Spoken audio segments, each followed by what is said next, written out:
옆에 분들하고 인사하겠습니다. 사랑합니다. 축복합니다.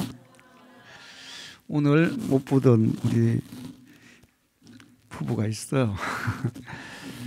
우리 재영인데 초등학교 4학년 때인가 5학년 때부터 우리 교회 와서 축구를 하고 자랐습니다. 재영이는 제가 다른 애들보다 더 특별한 애정을 가지고 키웠어요. 오늘 같이 특히 더 기쁜 게 뭐냐 하면 딸이 지금 유치부인데 오늘 같이 왔어요. 예나라고.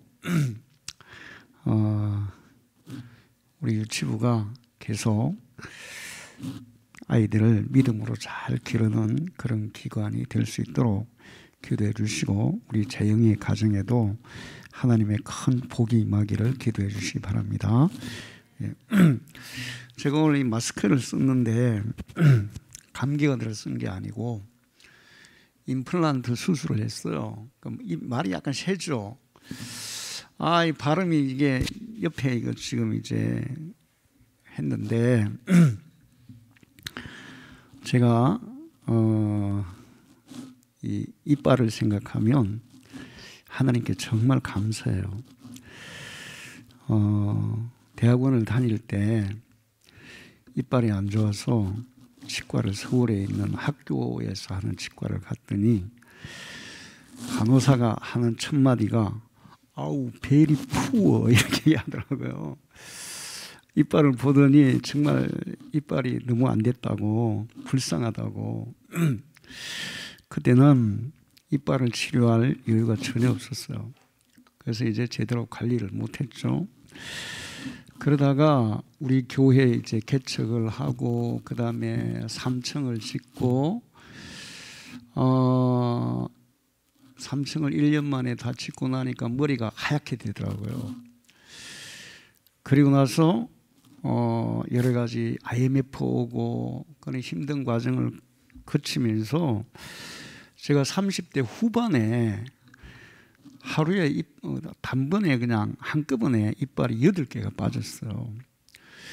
그래가지고 이제 그때는 임플란트도 잘 하지 못하던 시대고 그 대충 이제 브릿지로 이렇게 막 읊어놨는데 그러다가 어떻게 또 우리 교회에 축구하러 오시는 분이 있어가지고 그분이 치과 의사였는데 임플란트를 2개 심었었어요. 근데 그 6개월 만에 또 빠져버리더라고요.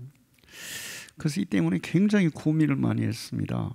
그러다가 3개의 고등학교 2학년 때 짝이었던 친구가 화이트 치과를 개업한 거예요. 그래서 그 치과에 가서 이제 치료를 받는데 뭐 아무 때나 가면 치료를 아주 잘 해줍니다. 레이저 치료도 해주고. 그래서 그 친구가 임플란트 시술을 이제 계속 해주고 있어요. 지금 그 친구가 6개인가를 했고 이번에 또 2개를 또 했어요.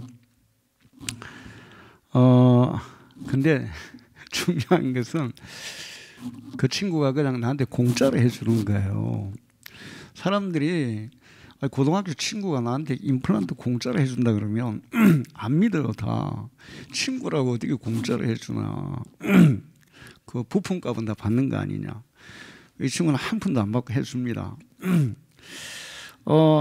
이번에는 이 시술을 하는데 뼈가 약해가지고 그 상당히 그 난코스였어요. 한 개가 잘못 심으면 이 안에 이 빈대 이렇게 뚫려버리기 때문에 굉장히 난코스였습니다. 보통 하나 하는데 한 20분이면 끝나요. 1시간 반이 걸렸어요. 하다가 중간에 조금 들어가다가 CT 또 다 찍어가지고 보고 그 다음에 또 조금 더 집어넣어서 또 CT 찍어 또 보고 CT를 3번이나 찍었어요. 그래가지고 이제 기도 많이 했죠. 하나님 이거 나 진짜 살려야 됩니다. 근데 진짜 그 친구도 야 진짜 이거 기가 막힌다. 어떻게 그냥 뼈 있는데 그 뼈 없는데 잘 피해가지고 뼈 있는데 정확하게 심었다. 이렇게 그 2개를 이제 심었어요. 근데 저는 제가 그 사실은 이빨이 다 빠질 때 하나님이 너 고생했다 그렇게 생각하시고 좋은 친구를 붙여주셔가지고 치료를 해주시는 것 같아요. 너무 감사해요. 또 하나는 뭐냐면 제가 오늘 설교 이거 내용에는 없었던 건데 생각이 나서 그래요. 우리가 교회를 3층으로 지을 때 23만 원이 있었어요. 다 여러분 아시죠? 그래서 3층을 짓는데 그 당시에 30년 전이니까 최소한 5억, 이게 200평인데 지금으로 치면 15억 원 들어가야 돼요, 건축비가. 근데 5억이 어디 있어요? 23만 원밖에 없는데. 그래서 23만 원 가지고 건축을 시작한 거예요. 그랬더니 이제 사람들이 뭐, 야, 돈이 어디 있어 짓냐? 혹시 너 서울에 뭐 부자 친척 있냐? 이런 얘기 했어. 근데 부자 친척도 없지만 있다고 해도 저는 그런 친척은 전혀 의지하지 않았습니다. 하나님만 의지했어요. 그리고 우리 교회는 하나님의 역사로 3층이 다 지어진 줄 믿습니다. 그래서 제가 무슨 생각을 했냐 하면 우리는 어떤 어려운 문제가 있고 힘든 일이 있을 때 사람들을 찾아요. 도와줄 사람을 찾아요. 그런데 내가 그때 예를 들어서 우리 서울에 이제 외삼촌 두 분이 장로님이시고 뭐 그런 데로 다 잘 사시기는 했어요. 그렇다고 해서 내가 그분들에게 도움을 요청했다면 그분들이 과연 얼마 정도를 도와줄 수 있었을까? 뭐 한 100만 원, 200만 원, 많이 도와주면 1000만 원 도와줬겠죠. 그분들의 도움으로는 이 5억짜리 공사를 절대로 할 수 없는 거예요. 다른 친척들한테 부탁을 했다 하더라도 친척들이 뭐 교회 짓는다고 누가 도와주겠습니까? 믿지 않는 사람들.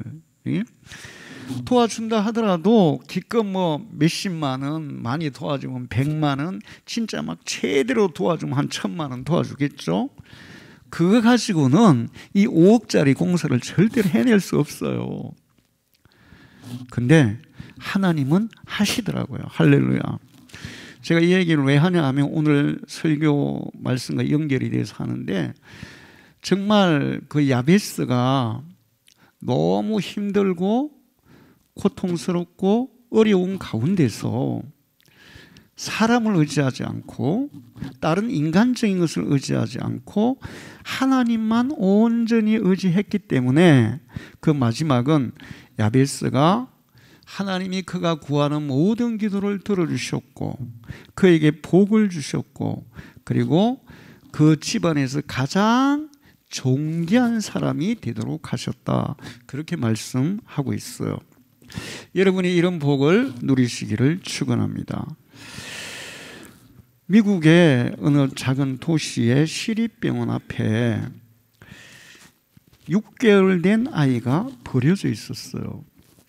근데 이 아기는 눈도 안 보이고 뇌성마비에다가 정신박약했습니다. 병원에 버려져 있을 때 전혀 움직이지도 않았어요. 그래서 병원에서 이걸 어떡하나 고민을 하다가 은퇴한 간호사, 메이라는 간호사에게 사정 얘기를 했어요. 이 아이를 어떻게 할 수가 없고 누가 버리고 갔는데 죽으라고 내버려 둘 수도 없고 당신이 어떻게 키워보면 어떻겠냐? 그래서 메이가 그 아이를 내가 죽는 날까지 이 아이를 돌보겠습니다. 그리고 자기 집으로 데려갔어요. 메이는 정말 믿음이 좋은 여인이었습니다. 이게 믿음이 아니면 자기 자식도 버리는 시대에 어떻게 그 전혀 알지도 못하는 그런 정말 중증 장애인을 어떻게 받아들일 수 있겠어요? 집에 데려가서 이제 우유를 먹이는데 잘 못 먹는 거예요. 삼키지도 못하고 빨지도 못하고.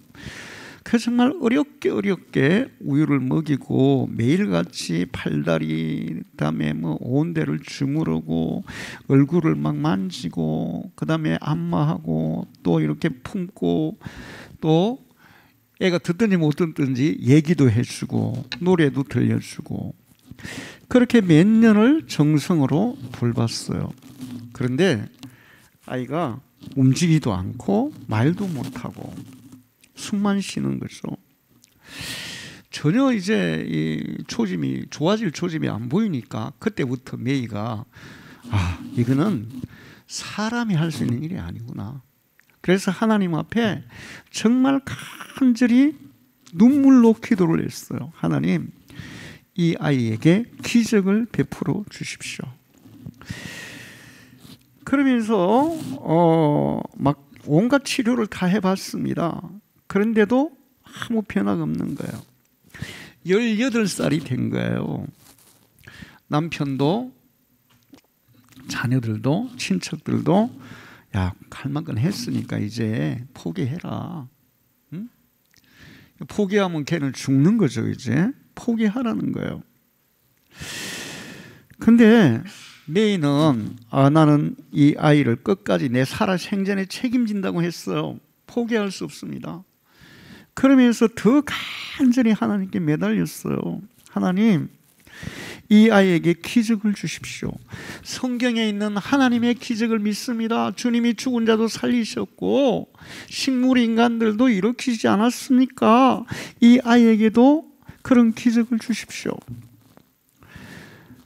이 아이의 정신적인 감옥을 깨트리고 새 생명으로 태어나게 주십시오.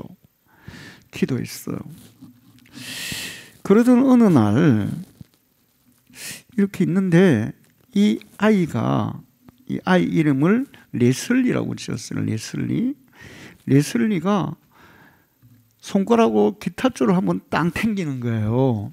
그래서 놀래가지고 와, 이제는 기적이 일어났나? 그리고 이제 가서 봤더니 한 번 딱 탱구고는 그게 끝이었어요. 더 이상 안 하는 거예요.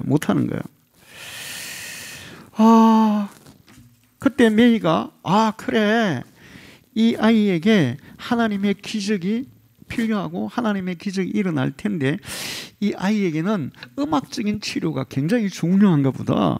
그래서 그때부터 음악을 들려주기 시작했어요.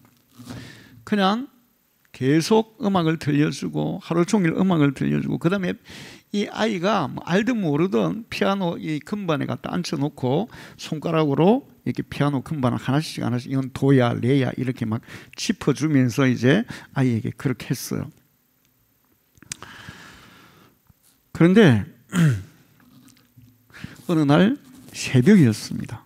집안 식구들이 다 자고 있는데 갑자기 어디서 피아노 반주가 막 울리는 거예요. 차이코프스키 피아노 협주곡 1번. 대단한 거죠? 차이코프스키 피아노 협주곡 1번이 딱 연주가 되는 거예요. 피아노. 깜짝 놀랐는데 보니까 메이의 방에서 이 피아노 소리가 나는 거예요.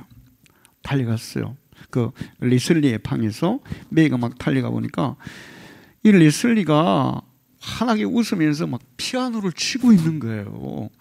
그러면서 노래도 부르는 거예요. 그때 메이가 하나님 감사해요. 레슬리를 잊지 않으셨군요. 그런데 이 레슬리의 성량이 굉장히 막 풍부한 거예요. 그렇게 해서 뉴욕 텔레비전에 출연해서 피아노를 연주했습니다. 그리고 레슬리가 한 말이 뭐냐면 음악은 사랑입니다. 이런 얘기를 했어요. 그때 이제 언론이 뭐라고 보도했냐면 메이 부인의 사랑과 기도의 기적이다. 이렇게 얘기했어요. 할렐루야. 자, 이 메이 그리고 이 레슬리 정말 전혀 가능성이 없는 그런 아이죠. 그러나 우리가 그런 아이에게도 포기하지 않고 기도하고 정성으로 돌보고 또 하나님 앞에 간절히 매달리면 이런 놀라운 역사들이 일어나는 줄로 믿습니다. 성경을 보면 기도를 통해서 기적이 일어난 일들이 굉장히 많아요. 한나의 간절한 기도로 사무엘이 태어났죠. 아기를 못 낳던 여인이었어요.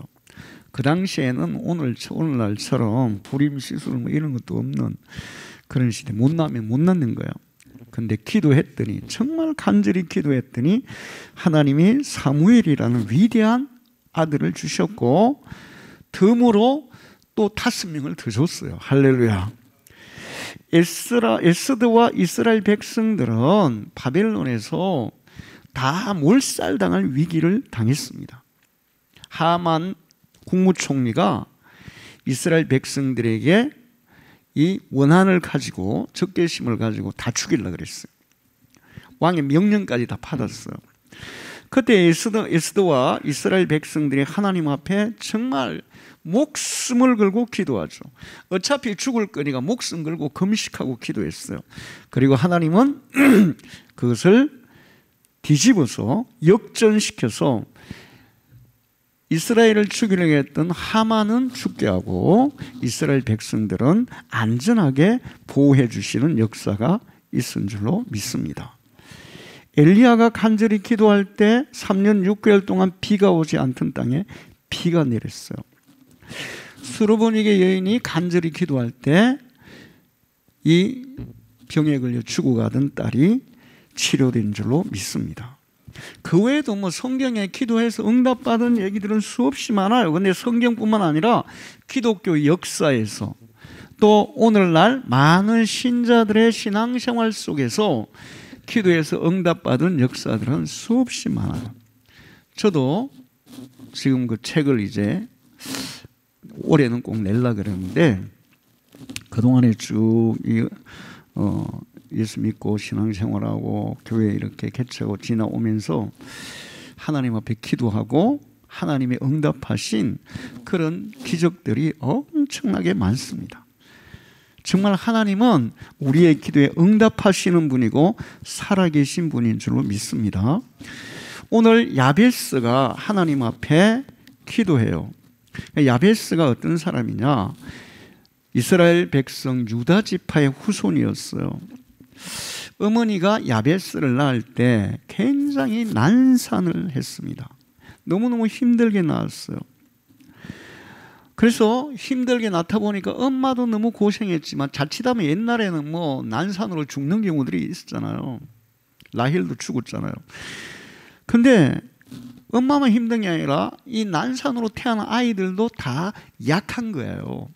야베스도 굉장히 허약하게 태어났어요. 보통 아이가 태어나면 부모들이 아이의 이름을 밝게 짓습니까? 어둡게 짓습니까? 밝게 짓죠. 아주 긍정적이고 밝게 지어요. 근데 이 야베스라는 뜻이 뭐냐 하면 슬픔이라는 뜻이에요.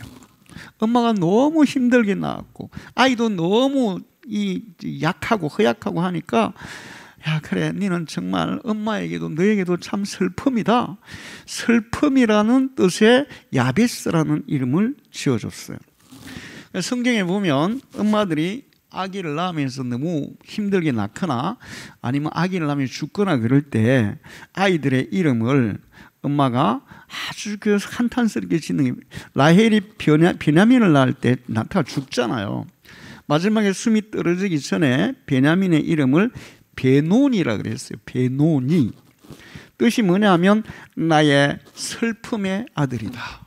베논이다. 근데 이제 이 베냐민의 아버지 야곱이, 야, 아들 이름을 어떻게 베냐민이라고 짓냐, 슬픔의 아들을 짓냐, 그래서 베냐민으로 바꿨어요. 베냐민은 오른손의 아들이라는 뜻이에요. 근데 하나님은 가끔 우리에게 유머를 잘하세요. 유머. 근데 유머인데 말로 하는 유머가 아니고 우리의 삶에 이렇게 나타나는 유머예요. 베냐민 오른손의 아들이잖아요. 근데 신기하게 베냐민의 후손들은 왼손잡이가 많았어요. 왼손잡이. 사사기 20장 16절을 보면 이 모든 백성 중에 택한 700명은 다 왼손잡이라. 물매로 돌을 던지면 조금도 틀림이 없는 자들이. 베냐민의 후손들 중에 왼손잡이 700명이 있었는데 얼마나 이 물맷돌을 잘 던졌던지 화살보다도 정확하게 맞았다는 거예요. 이름을 오른손의 아들이라고 했는데 하나님은 그래, 오른손의 아들, 네 후손들은 다 왼손잡이 될 거야. 어쨌든 그 다음에 엘리의 아내가 자녀를 낳을 때, 아들을 낳을 때 비나스를 낳는데 자기 남편이 전쟁터에 죽었어요. 그리고 그 소식을 듣고 자기 시아버지가 의자에서 굴러가지고 죽었어요. 그러면서 아들을 낳을 때 이름을 이가봇이라고 지었어요. 명예가 없다, 영광이 떠났다, 그런 뜻으로 슬픈 이름을 지었죠. 슬픈 이름을 짓는다는 것은 그런 고통스럽고 슬픈 사연을 많이 가지고 있다는 그런 뜻입니다.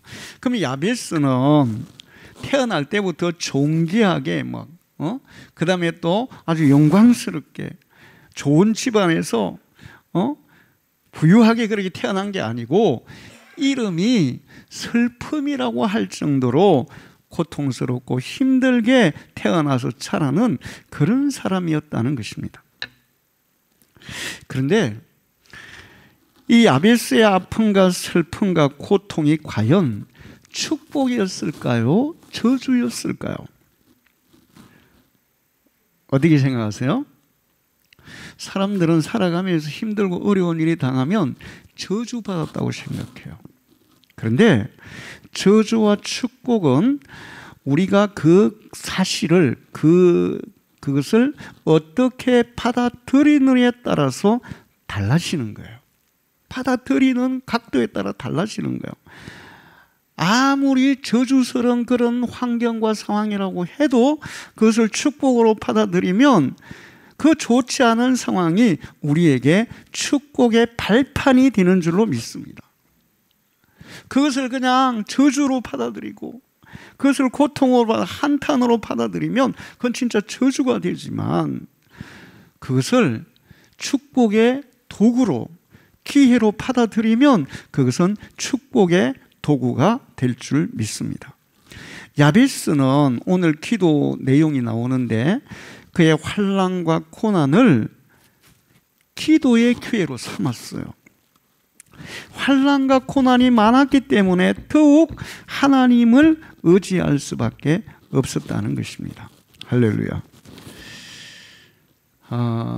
저는 목사님들에게 그런 얘기해요. 목회를 하려면 재산이 있으면 다 정리해서 당신 거 하나도 가지지 말고 다 헌신하고 그 다음에 목회를 해라. 왜 그런가 하면 제가 아는 어떤 목사님 한 분 계셨어요. 장류에 처음에 전도사로 왔는데 항상 저게 자랑해서 내 어디에 집이 한 채 있습니다 막 자랑하더라고요.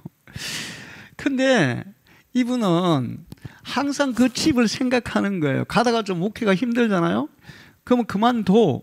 그리고는 아니 뭐 안 되면 그 집 팔아가지고 또 뭐 해보지. 이런 식이 항상. 근데 안 팔더라고. 계속 안 팔더라고. 또 딴 데 가서 좀 힘들면 그래 뭐 이거 뭐 때려치고 그 집 팔아가지고. 근데 또 안 팔더라고.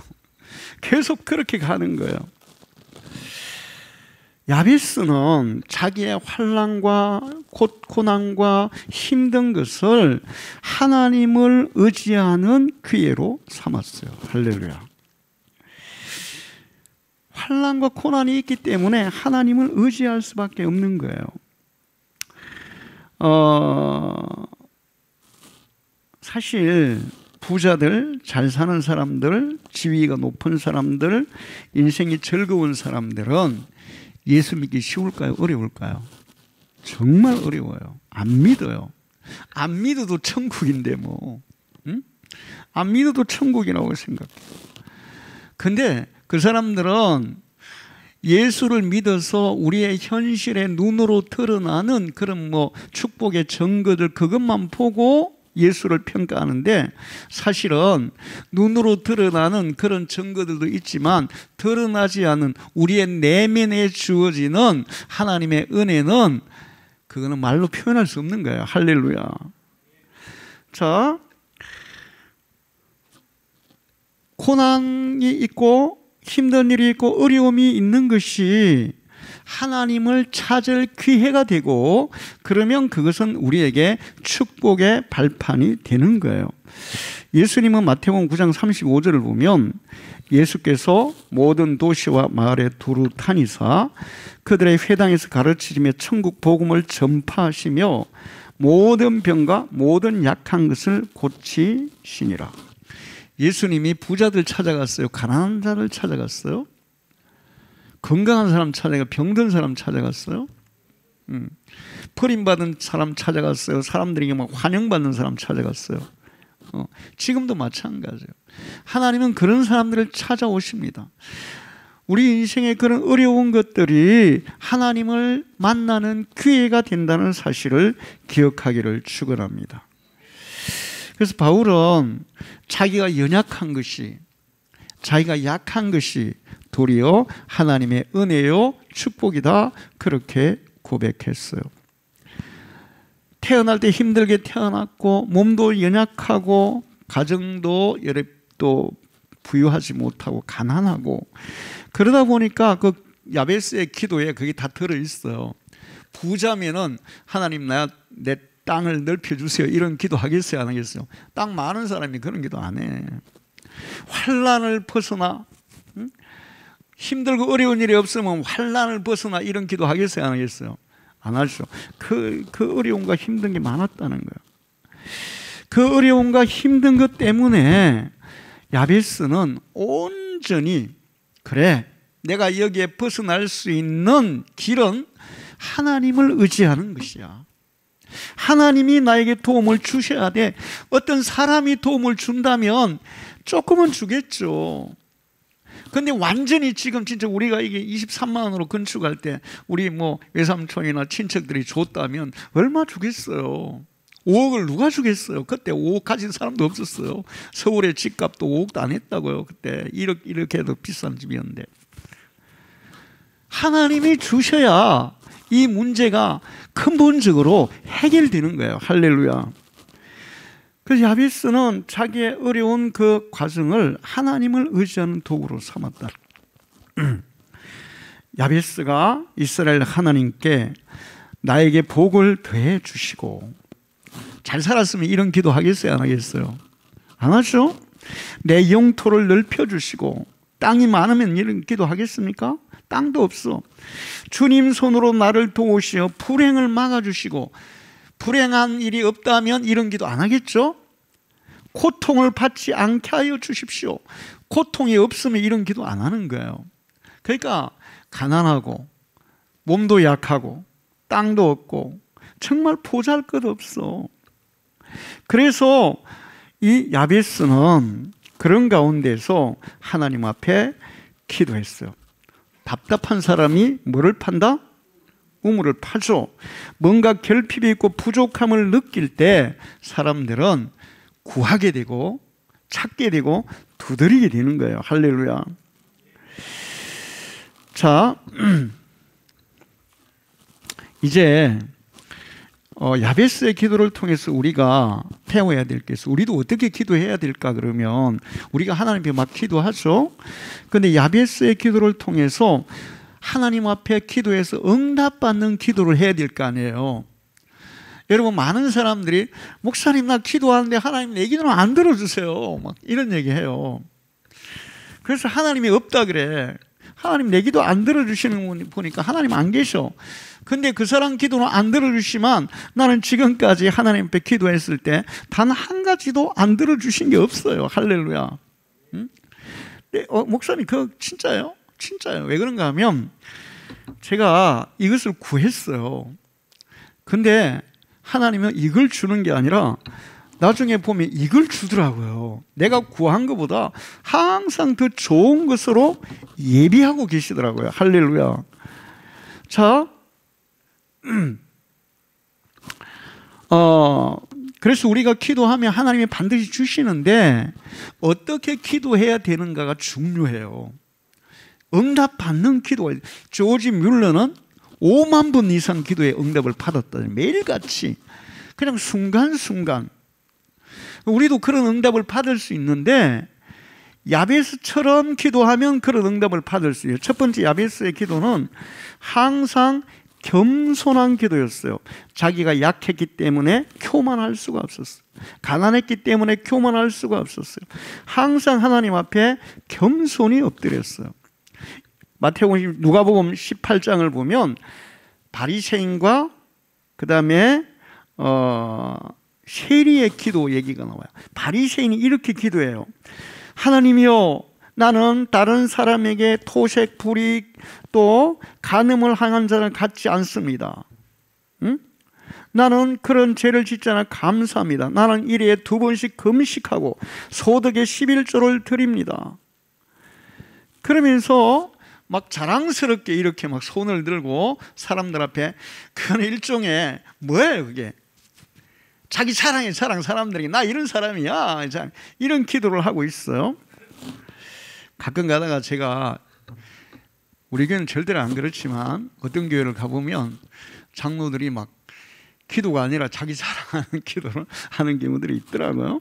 그런데 세리는 멀리 서서 감히 눈을 들어 하늘을 쳐다보지도 못하고 다만 가슴을 치며 이르되 하나님이여 불쌍히 여기소서. 나는 죄인이로소이다.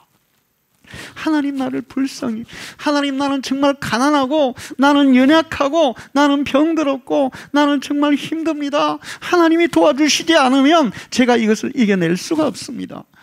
이게 겸손한 기도예요. 할렐루야. 그렇게 했을 때 예수님이 누가 하나님이 누구를 더 의롭다고 하셨겠느냐? 이 세리다, 이렇게 말씀하셨어요. 야베스는 가난하고 병들고 모든 게 다 부족한 사람이 뭘 내세울 게 있다고 교만하겠어요. 그래서 성경에 보면 하나님은 교만한 자는 물리치시고 겸손한 자는 받아주신다고 말씀하고 있습니다. 여러분이 기도할 때 하나님 저를 불쌍히 여겨 주십시오. 저도 지금도 기도할 때 가끔 가다가 하나님 저를 좀 불쌍히 여겨주시면 안 되겠어요? 이런 기도를 할 때가 있어요. 우리 자신을 솔직하게 하나님 앞에 내어놓고 우리의 연약함, 우리의 나약함, 우리의 잘못된 것, 이런 것들을 솔직하게 고백하면서 하는 기도가 겸손한 기도예요. 할렐루야. 그럴 때 하나님이 들어주시는 줄로 믿습니다. 그 다음에는 야베스가 정말 간절히 기도했어요. 거기 보면 아뢰어 이르되, 아뢰어라는 게 뭐냐 하면 부르짖다 이런 뜻이야. 이르되 부르짖어 기도하다, 부르짖어 하나님께 약속하다, 이런 뜻이에요. 그냥 기도한 게 아니라 정말 간절히 부르짖어 기도했어요. 소리가 꼭 크다고 부르짖는 거 아니에요. 한나는 부르짖어 기도하는데 목소리가 나왔어요, 안 나왔어요? 안 나왔어요. 너무 간절하니까 목소리가 아예 밖으로 나오지도, 입만 뻥긋뻥긋했어. 소리가 큰 게 부르짖는 게 아니고 마음에서부터 끌어나오는 그 간절함으로 하는 기도가 부르짖는 기도인 줄로 믿습니다. 엘리야가 갈멜산에서 비가 오도록 기도할 때 7번, 저희 그거 한번 해보려고 해봤는데 잘 안 되더라고요. 여러분 집에 가서 한번 해보세요. 엘리야가 머리를 무릎 속으로 집어넣고 기도하는데 한번 해보세요. 잘 안 돼요. 그게 유연성이 없어요. 가영이는 되려나? 가영이는 유연성이 좋아질지 몰라. 근데 그 엘리야가 노인인데 그게 잘 되겠어요. 근데 얼마나 간절했던지. 막 간절함이라는 것은 소리만 큰 게 아니라 마음속에서부터 정말 간이 저릴 정도로, 이 간절하면 백가죽이 막 땡기더라고요. 그렇게 기도했어요. 이스라엘 백성들이 이 하만 앞에서 다 죽게 되었을 때 그들은 정말 간절했습니다. 그래서 자기 민족을 위하여 간절히 구하라, 간절히 기도했어요. 목숨 걸고 기도했어요. 하나님이 응답하신 줄로 믿습니다. 자, 그 다음에 이제 진짜 중요한 게 있어요. 하나, 우리가 간절히 기도하고 또 하나님 앞에 매달리고 다 좋아요. 그런데 진짜 중요한 거, 사람들이 놓치는 게 하나 있어요. 여러분은 기도하면, 자, 우리 교회 와서 기도했어요. 하나님 아버지 막 이렇게 해주시고 저렇게 해주시고 예수님의 기도는 아멘. 그리고는 하나님 빠이빠이. 그리고는 이제 가요. 그리고는 이제 생활할 때는 기도한 거 생각합니까? 기도한 거 생각해요. 계속 하루 종일. 그 다음에 또 순간순간 또 주님을 생각합니까? 그렇게 안 하거든요. 그냥 기도하고 기도 끝나면 기도 끝. 그리고는 그냥 기도 끝나고, 그리고 하나님은 하나님대로, 나는 내대로 내 할 일 하고 내 볼 일 보고 이렇게 사는 게 보통 사람들이에요. 그런데 여기 마지막 거기 보면 하나님이 그가 구하는 것을 허락하셨더라. 이 허락하셨다는 말이 히브리어로 보호라는 단어예요. 보호. 그 보호라는 게 무슨 뜻이냐 하면 하나님이 그를 이끄셨더라. 그를 찾아오셨더라. 또 다르게 얘기하면 하나님이 그와 동거하였더라, 이런 뜻이에요. 자, 야베스가 하나님 앞에 기도했어요. 교회 와서 기도했어요. 예배 시간에 기도했어요. 그리고 기도하고는 기도 끝. 그리고 이제 나가서는 이제 자기 생각, 자기 마음대로 막 하나님은 하나님대로 알아서 하시겠지. 그리고 나 내 마음대로 막 사는 거예요. 그렇게 사는 게 아니라는 거죠. 야베스는 기도하고 끝나고 나가면 그때부터 그 기도한 내용대로 하나님과 같이 살았다는 거예요. 할렐루야. 이게 중요해요. 이게 우리 올해 교회 표어가 뭐예요? 동행하는 행복한 교회예요. 예수님과 동행하면 참 행복이 있는 줄로 믿습니다. 사람들은 뭐 로또 당첨되면 행복, 그거는 한 1년쯤 행복할까요? 결혼하면 행복 6개월 간다더라고. 뭐 하면 행복, 집 사면 행복 1년 간다, 뭐 이런 얘기 하는데, 주님과 동행하는 행복이 완전한 행복이에요. 할렐루야. 자, 야베스는 기도를 했는데 하나님이 구하는 걸 허락하셨다는 것은 뭐냐? 야베스는 기도하고 끝난 게 아니라 살아가면서 순간순간 하나님과 동행했다는 거예요. 함께 했다는 거예요.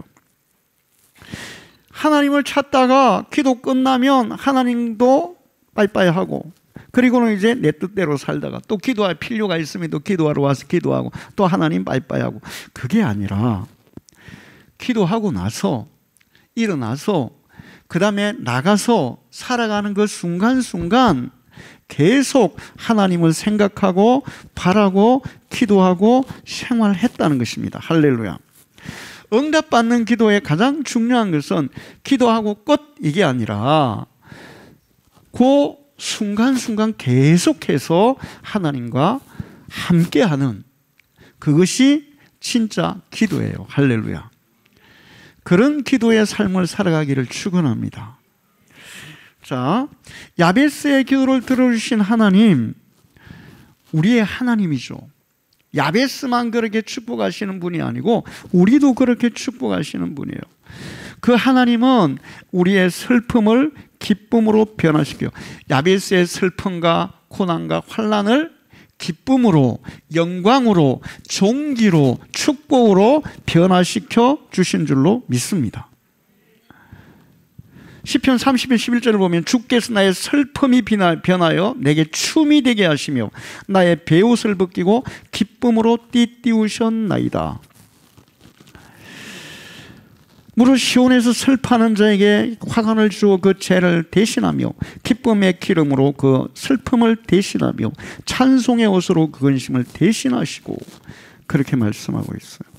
하나님은 슬픔을 기쁨으로, 환난과 고난을 영광으로 변화시켜 주시는 분이심을 믿으시기 바랍니다. 그 다음에 이제 두 번째 뭐냐면 우리의 약함을 강함으로 변화시키는 분이에요. 자, 이제 우리 찬양하겠어요.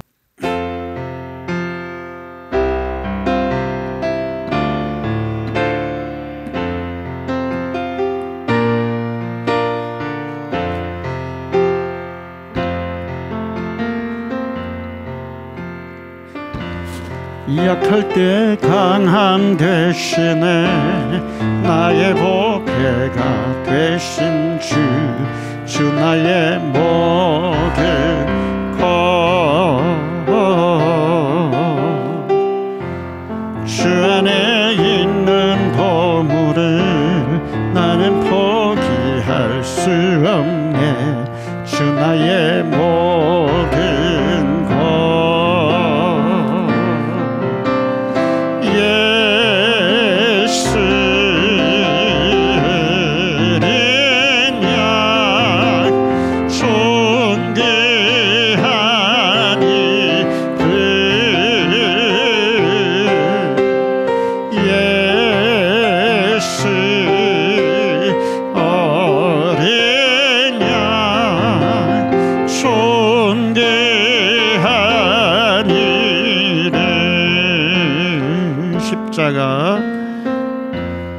십자가 제사하셨네.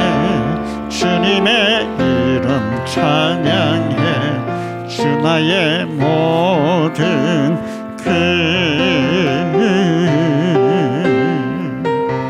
쓰러진 나를 세우고 나의 빈 잔을 채우네. 주 나의 모든 것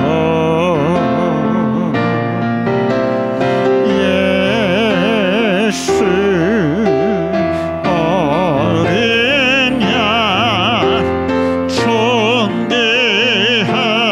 이름 예수 어린 양 존귀한 이름. 이 찬양을 만든 사람이 데니스 전이건이라는 사람이에요. 근데 이 사람이 후천적으로 이 동성애자였습니다. 교회를 다니는데 동성애자였어요.